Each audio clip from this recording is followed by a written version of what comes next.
Is that tilted? A little bit. Fuck. Make it untilt. Make it just a wee bit. Yeah, that's good enough. Fuck it. If we're tilted, we're tilted. We're tilted. I guarantee it. We're always tilted. We are so tilted. Okay. Watch out, I'm coming out now. I stay in my own lane. You say I move like magic. I say the same. I'm feeling myself. Yeah. I'm feeling myself. Hello, everybody. Welcome back to another episode of Loose Ends, the first post-election episode of Loose Ends, hosted by two brassy broads. And we have some thoughts and feelings and responses to this event in human history and in particular the United States. I will admit to having hoped for a different result than the re-election of what is now a convicted felon. And as a woman, have some concerns about the future choices that will be available to my granddaughter. I think that this event in itself has a lot to say about where the American population is right now, or I should say electorate. Do you have anything you want to say before I go off on a rant? Well, I'm there with you. There are rants sitting behind the lines going, let me out. But first I want to acknowledge that I'm very proud of both of us for this week. You for really making an effort to shift your perspective. I am not there yet. I'm perfectly honest with you, but I have been in a place where I will not focus on it and I will not talk about it with other people.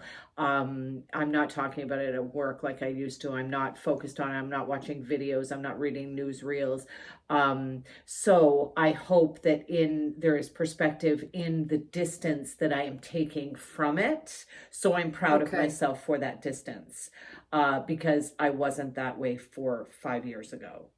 I was very involved and it made me angry and I really don't want to be there anymore. So I appreciate that we're doing this podcast because I think both of us just need to get out what we need to get out and then move on.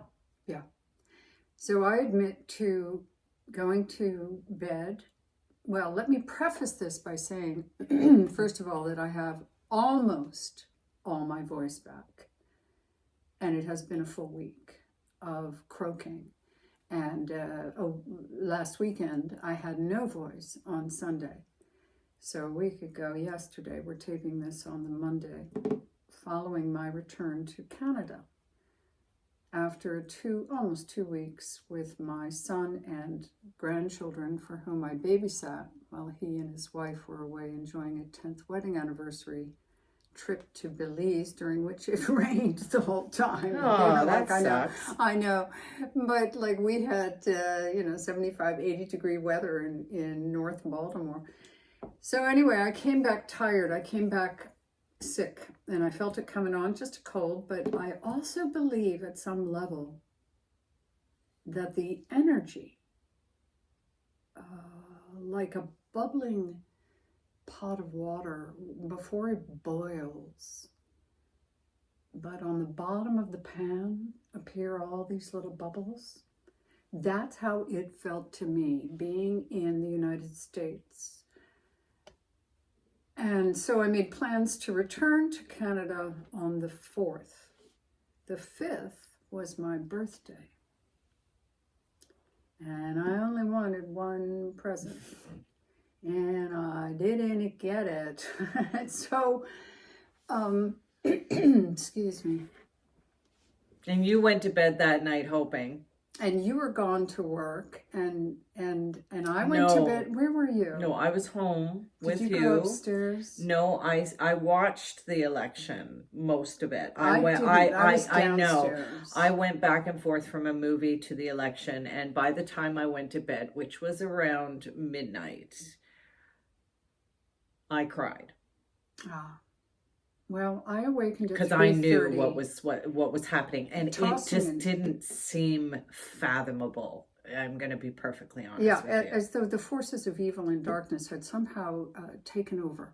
And so one of the pieces of my personal, what we call is a faith statement, but it has nothing to do with religion or anything else. It has to do with what I choose to believe is true about the world, how I fit into it, what I can expect from it. And I do believe that we can create long-term what it is we believe. And who was it who said that? Is St. Augustine?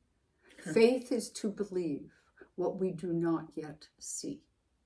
The reward for this faith will be to see what we believe.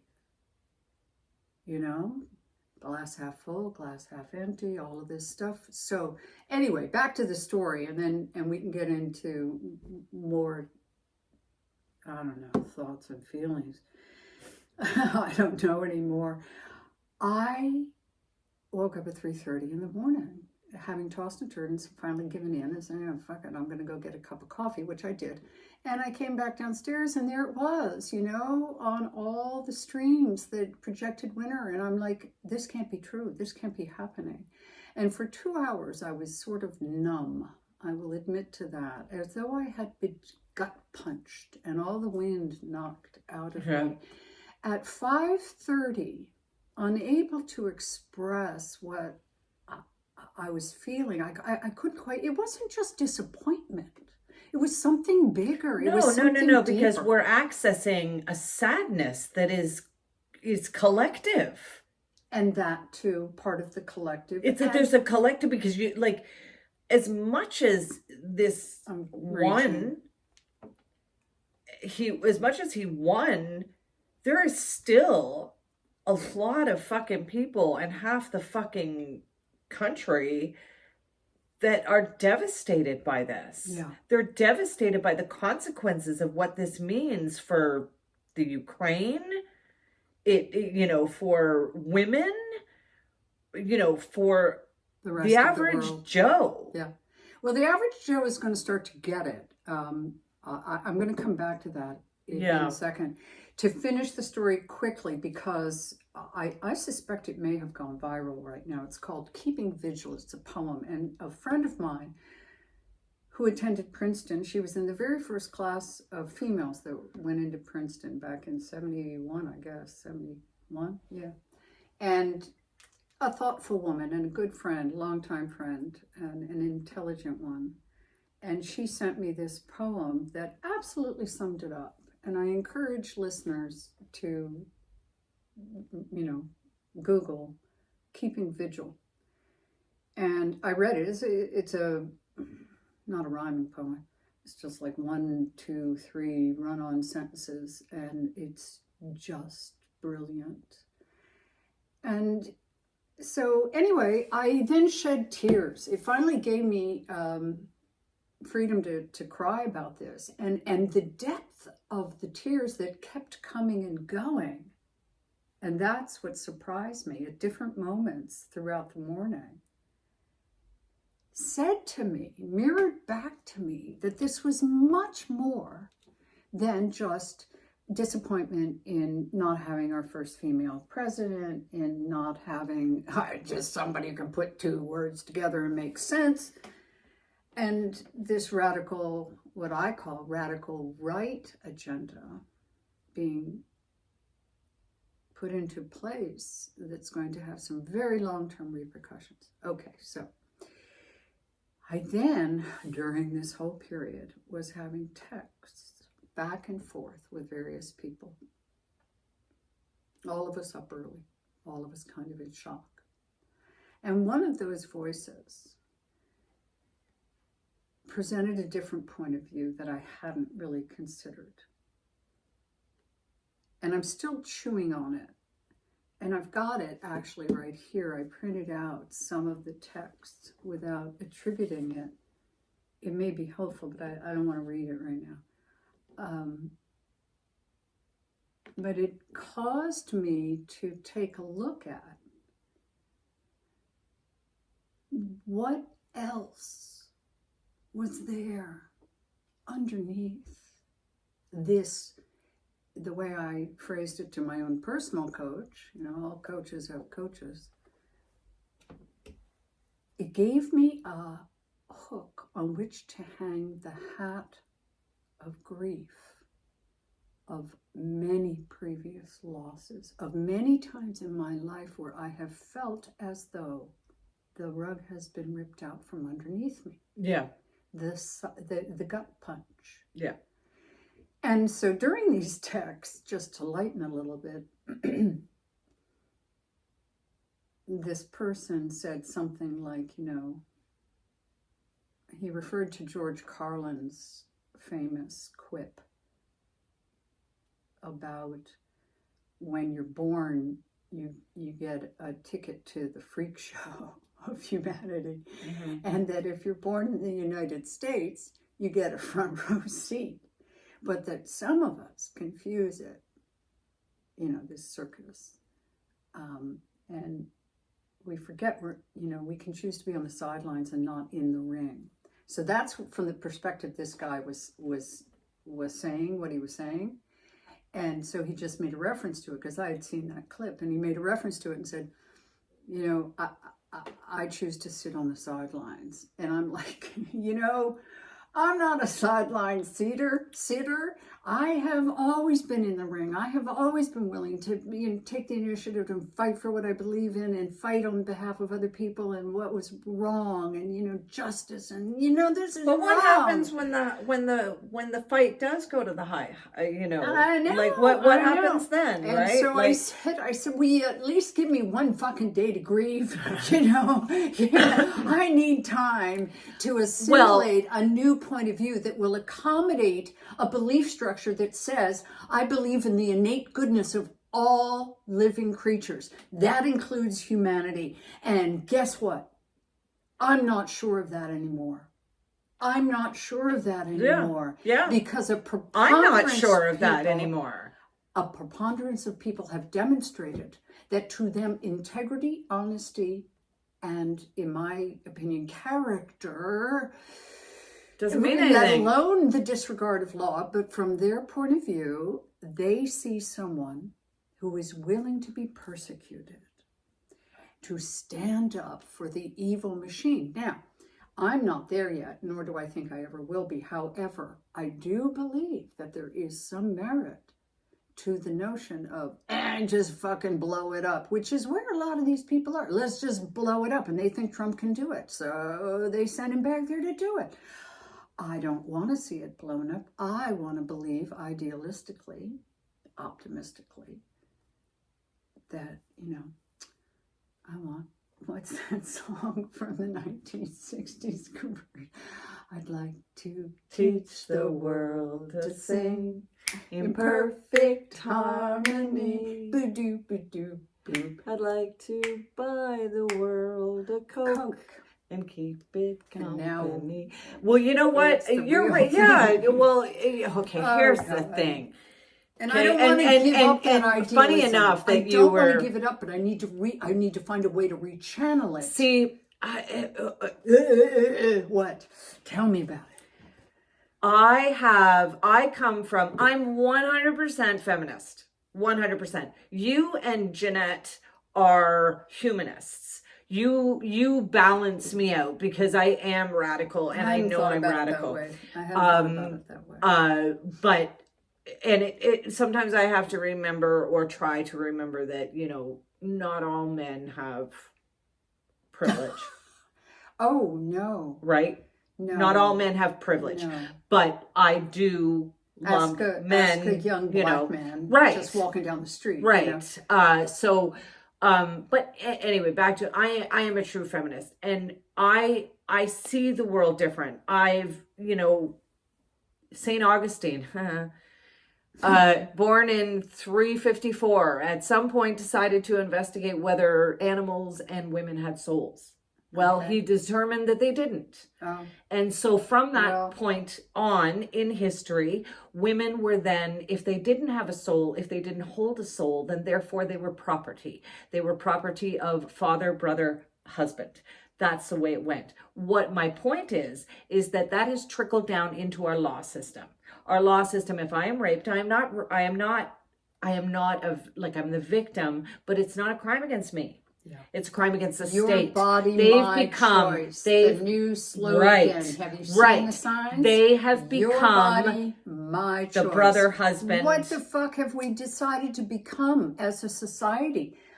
Anyway, sorry to interrupt. My point is that they have become, they're already in our law system. It's already been infiltrated that way. Do we not understand that you are holding, it's like caging a bird. We are the other fucking half of you, male, like I'm talking to all the men out there. We are the other fucking half of you. You just don't understand that you need us as much as we need you. But if you cage us, why do we want to be with you? Why do we want anything to do with you as a collective? And that's what I feel is happening. And it makes me very emotional because I don't want to see young girls dying because they made one silly decision. And I want to see boys being accountable, and I want them to go in and have a goddamn fucking vasectomy, because that shit can be reversed. You can't reverse death. You can't reverse death.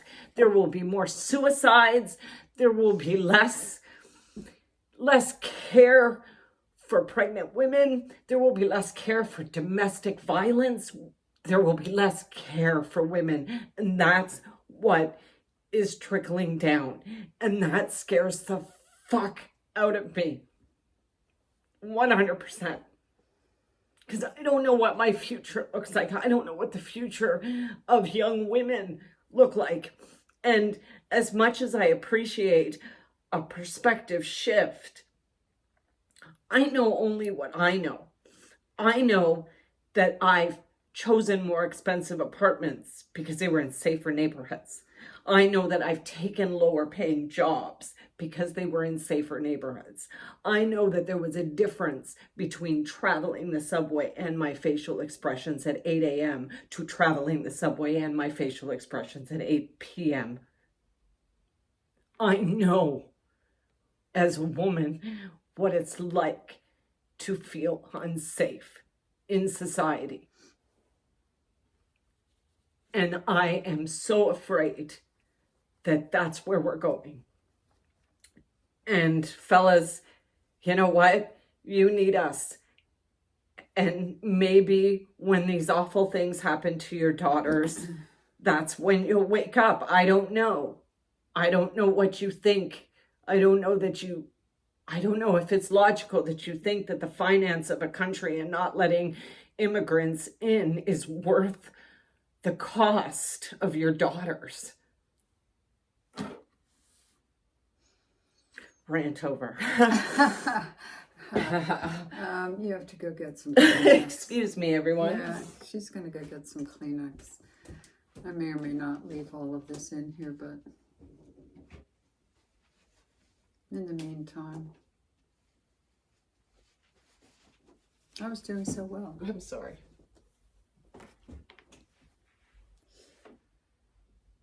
So I think after that, and I don't disagree with anything you said, and I too,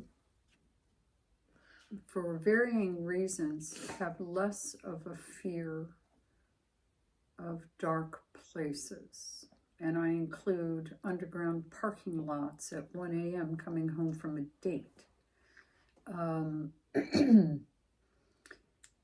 And it has been a very long time since I have felt unsafe. I don't know if that's a result of choices. Obviously, it must have been.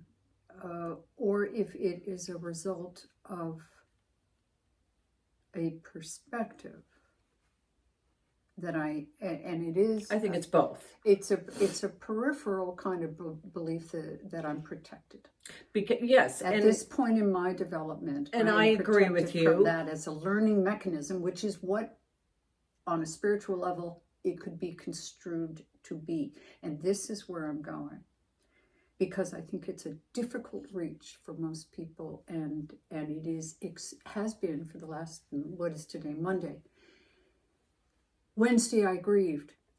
Thursday I started to climb out of the pit and said, nothing in my immediate reality has changed. I still got food in the fridge. I still got money in my bank. Mm-hmm. I still got a purpose in my life. I still look the same, feel the same, except what the fuck happened to my country? You know, I mean, but I started to come up and I realized that the best antidote to that kind of feeling, for me anyway, of almost despair, is creativity. And so I started, doodling, and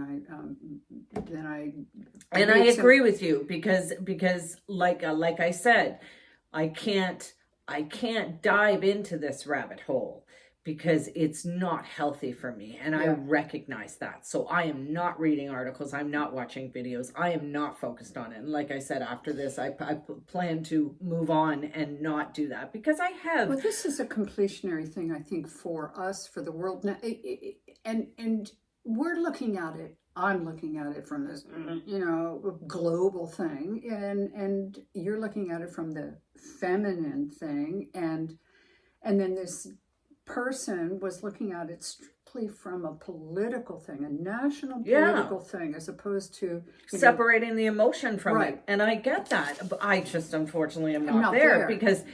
Yeah. Okay. So this may or may not help a few people to at least reach for this rung, because I think, at least for me, it is a call to take a look at what I've wanted to be right about. And this is both positive and negative. And the belief systems, the paradigms of the past that have perpetuated patterns in my own life, let alone the collective.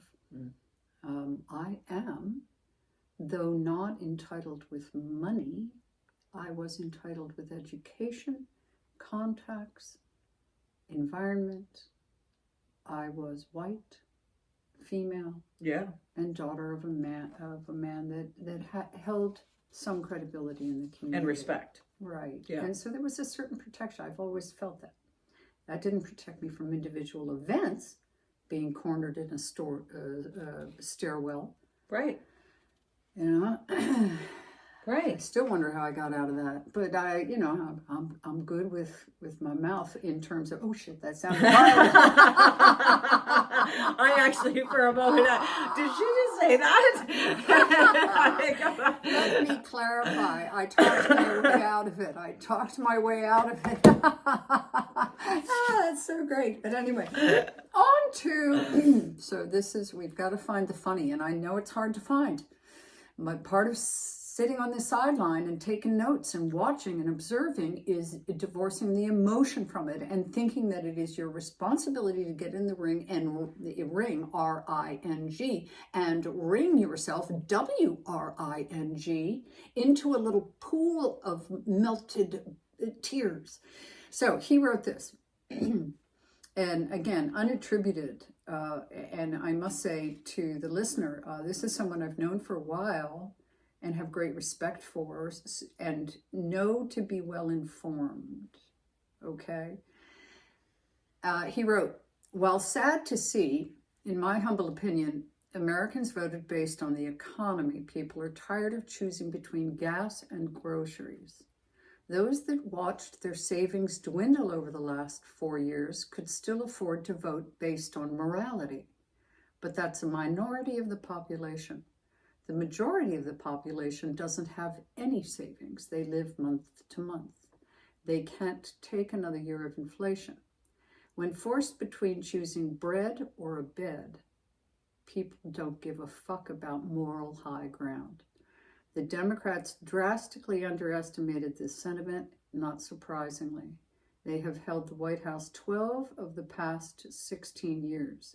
This economy is of their making. People will worry about morality and civility when they can afford everyday groceries. It is a sad day, but it is also a major wake-up call. We got to get our shit together as a nation. People got to get their work ethic back. We got to stop focusing on the wrong shit. But first, we got to be able to afford food and rent. If you take those away, everything else becomes peripheral noise. Now, when I first read that, I was like,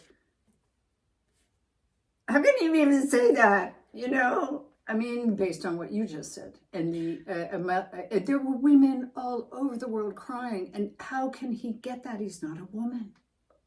And that's true. And he respects women. Therefore, and it's that's hard for true. him to understand but how maybe, we would fear them. And here's the thing. Big organizations like MAD, Mothers Against Drunk Driving, they don't fucking start until somebody comes out of the sideline and does something about it. That's true. You know, if there's so all things like that happen. Change happens because somebody decided to step outside their comfort zone in the fucking sidelines, as far as I'm concerned. And when the fight will always go to the sidelines. That's the thing. Well, one way or another, it's going to affect you. Absolutely. You can pretend no and doubt in my mind. decompartmentalize, but it will, even as a white male, affect you in the States. Absolutely. And whether that's corruption. It's already. 2 people I know or know of, like that kind of connection. Oh my heavens, really? Husbands were already told by their companies there will be no Christmas bonuses this year because they are preparing for the increase in costs that will come with the tariffs that will be enacted in year 2025. So they're already holding back, pre-ordering, which means their inventories are higher, but they need that to sustain the price. It's all going to be passed along eventually anyway. I want to finish with something that's uplifting. Okay. Or no, you want to say something, and then I'll wrap this up with this because I think it sums it up. As I appreciate, as I appreciate men know how to decompartmentalize way better than women. I understand that, but I don't know. I don't think there's a future. There's no future where you can do harm here and then expect to do good. And what did you say that expression was? The new meme? The new meme. Your body, my choice. Mm. It's been on signs down in the Texas University campus. Your body, my choice. Ooh, you're ours now. It's like chattel again. Yes.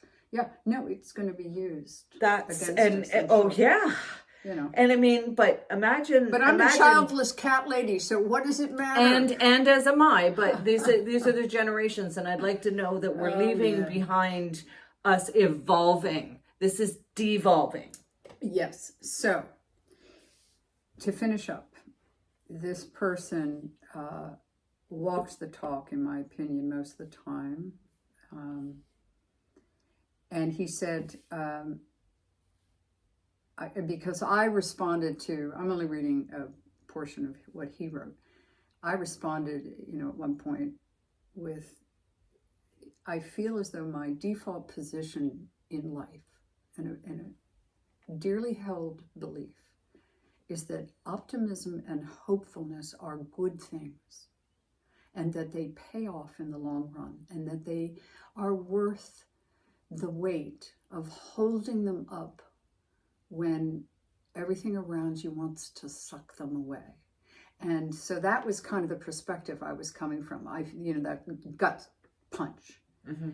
And he wrote back, he goes, it's all about perspective, I guess. Hopefulness and optimism are great attributes, but they're also a naive sense of how power structures work. And he's not wrong there.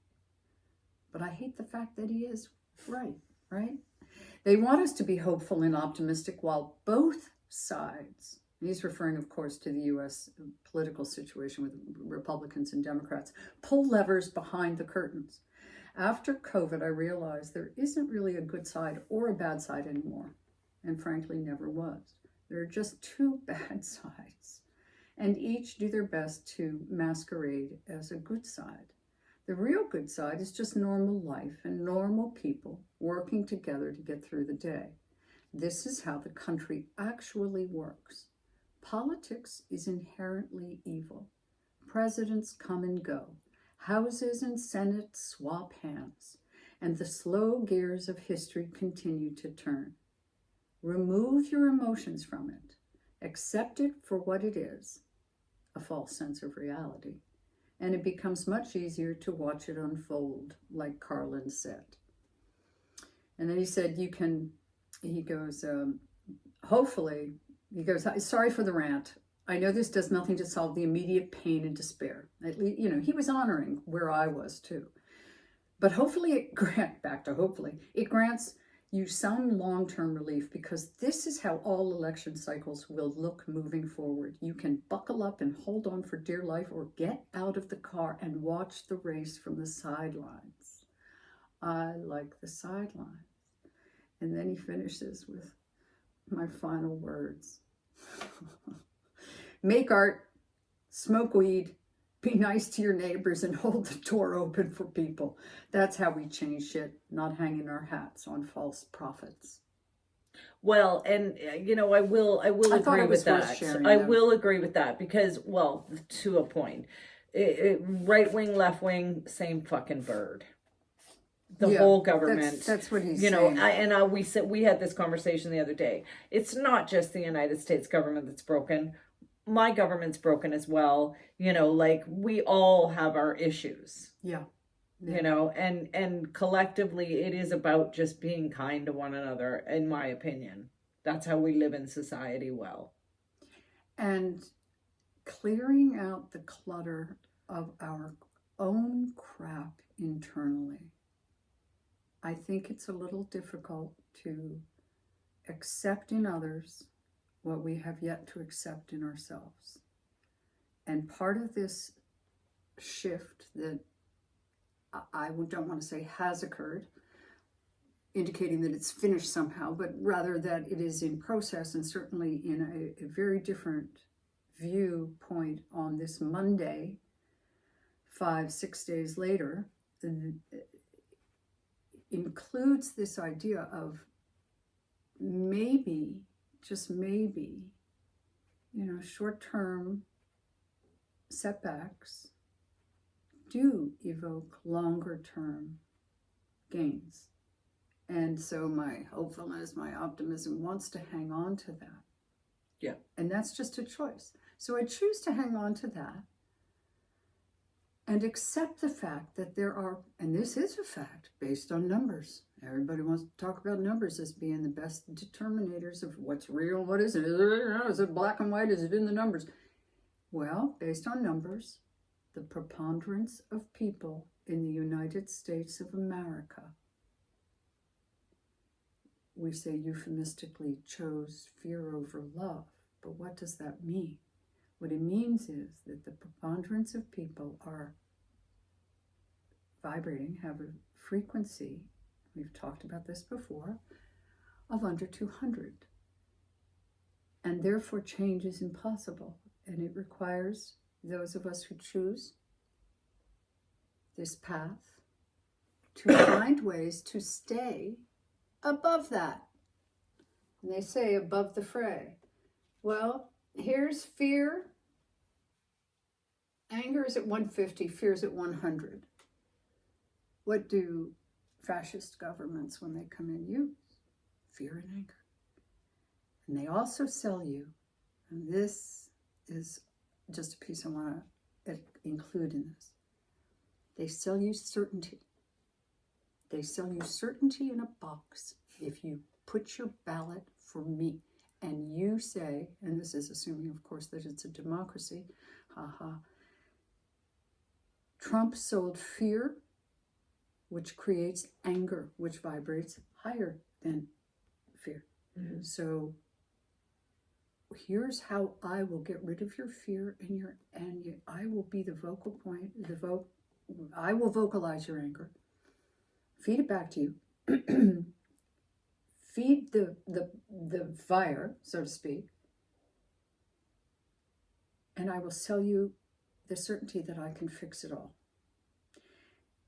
Paul Tillich, who is, I can't remember if he's dead now, but arguably one of the greatest theologians of our time, wrote something that struck me the other day, and I reread it. The opposite of faith, and I started this, and just now realizing with this whole thing about faith, is to see what you believe, right? Well, they see what they believe. I see what I believe. I see goodness. I do.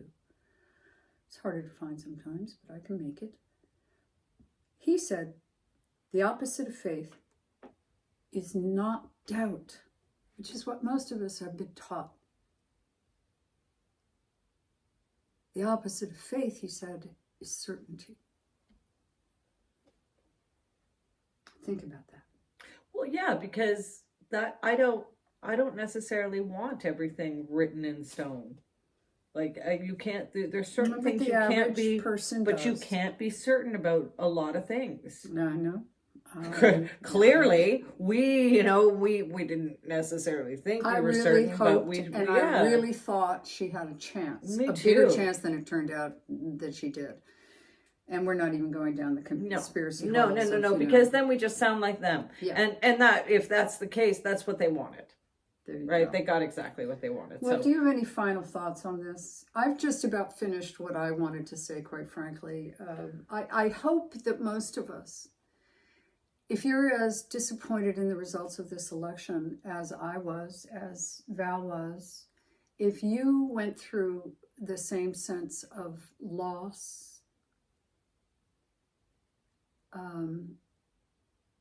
my hope is that you can reach a little higher on the vibratory scale to the place of courage, where you're willing to look a little bit underneath your own personal sadness around this particular event, this particular result, and take a look at other particular events and results in your life that are potentially being twigged, as they say, by this event and this loss and this sense of disappointment. At least that was a helpful process for me this week, to really ponder that and pursue it. And I do believe that progress has been made, and that is 3 P's in one sentence, and I feel now satisfied by my alliteration. You got anything you want to say, sweetie? No, I'm good. Yeah? I'm good. Are you okay? Yeah. Yeah. I mean, it just was, the moment. Yeah. The moment that, that I was seriously disappointed and I believed in humanity more. Yeah. Well, I think all of us are entering a time of chrysalis, quite literally. I think we've been going through it for a number of years. Yeah. You might, the age of Aquarius, maybe that was ushered in the 60s, as they say. But potentially that was maybe the death of JFK, the end of Camelot and the American dream and all of it. Maybe, and I lived through all of it. Maybe it is the chrysalis time where we are preparing to emerge. And I choose to believe that we will emerge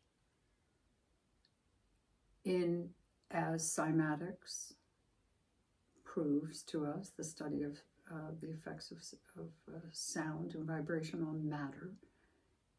It proves to us that immediately preceding any emergence of a new and higher form of evolution or human consciousness, there appears to be massive chaos. Oh my God, everything just bounces around and there's no order to it whatsoever. I think we're there. We're right there. We're changing frequencies, and we have a choice of where we want to go. And it is a journey. It's not just I go from here to there. It's a staircase. I really do think it's like that. Anyway, to all the women out there who have felt gut punched, Well, we're right there with you, and hopefully leading the way towards getting past it or beyond it somehow. Somehow. I'm glad I live where I live. Yeah, for me now, too, but me too. you know, doesn't matter. Doesn't mean it's not going to trickle in and make a difference here too. It will. Well, they say, what is it? The U.S. sneezes and Canada catches a cold. Fuck, that's the truth. Yeah. So, my feed has been filled recently with videos of survivalists. oh sure, sure. Digging in the woods, how to make a and I don't know if I ever searched something like that, but all of a sudden I must have liked something that I watched, and now I can't stop getting them. And I watch them at 5 a.m. You know, wouldn't it be cool to live out in the woods, alone in a little cabin without the internet? Yeah. I romanticize about that. I also don't want to get up and have to make a fire in order to make my coffee. That will not work long term. No, and I don't think I want to have to go to that degree because my government's the way it is. No, that's not a world I want to live in. Yeah. Well, unfortunately, I think we're all in for a few more turbulent times. And I believe that the next little while, it's as though, as this brilliant poet, whose name I don't remember, but who wrote Keeping Vigil, Google that, as she wrote, it's like holding your breath while you're sitting in the waiting room as a loved one is being operated on, and you don't know the outcome. And you just hold your breath and pray. Mm-hmm. That's all we can do. No good news week. No, I have a good news story. I do because I really like this story. This is a story about a guy named Joe Gonzalez who lives, born and raised in New York City, marries the love of his life, and then sort of moves to Brooklyn and has a baby. And he's, this dad, and none of his friends are really having babies or anything, and he's feeling really isolated. He's this dad, trying to do his job and take his baby out. And he's like, so he starts making TikTok videos. And he's like, are there any dads out there, that, don't know what to do or isolated, don't have any friends? And the video got 600,000 views and 100,000 likes. And he set a date for, hey, if any of you want to come out and meet, first time, 20 men and their babies showed up looking for support. And I was like, this is fantastic. And now it's growing and growing and growing. And they have this little community in New York where they meet these fathers that feel very isolated and away from their friends, because their friends aren't having babies yet. And so they're, making new friends and making, their world a better place by, giving themselves a community. So I really liked that story, and I liked that it was focused on men instead of, men doing good things. Right, because I don't want to forget that. I don't want to forget that. Of course there are a lot of good men out there, and I don't... And there are a lot of men who voted for Trump for reasons that had to do with, finances. This is a states' right. I mean, this is the story they said. And already, I think it's 6 states have codified a right to an abortion into state law. But there's also 14 states, I think, who have done the other thing. So I don't know I don't live there right now. My granddaughter does. And I'm going to hope that by the time she is of reproductive age, that there is a more nuanced and longer term, healthier approach to this issue in general. Right. Which has been a loaded gun, just like the race issue, for as long as I've been alive. And everybody just kind of puts it back on the shelf and goes, it's loaded. We're not going to pick it up. Is the safety on?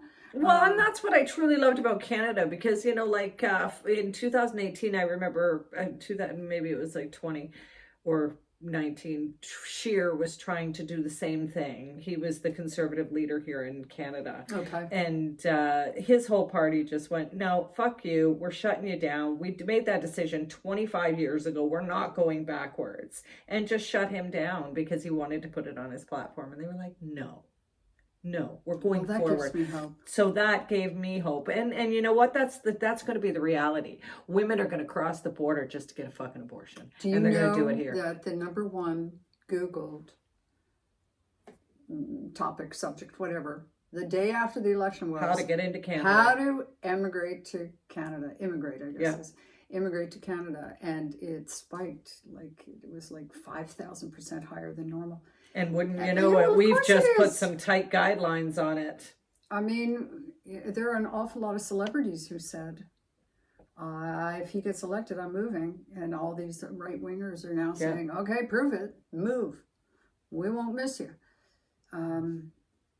I think that there are going to be a lot of people who have a sense of buyer's remorse when it hits them.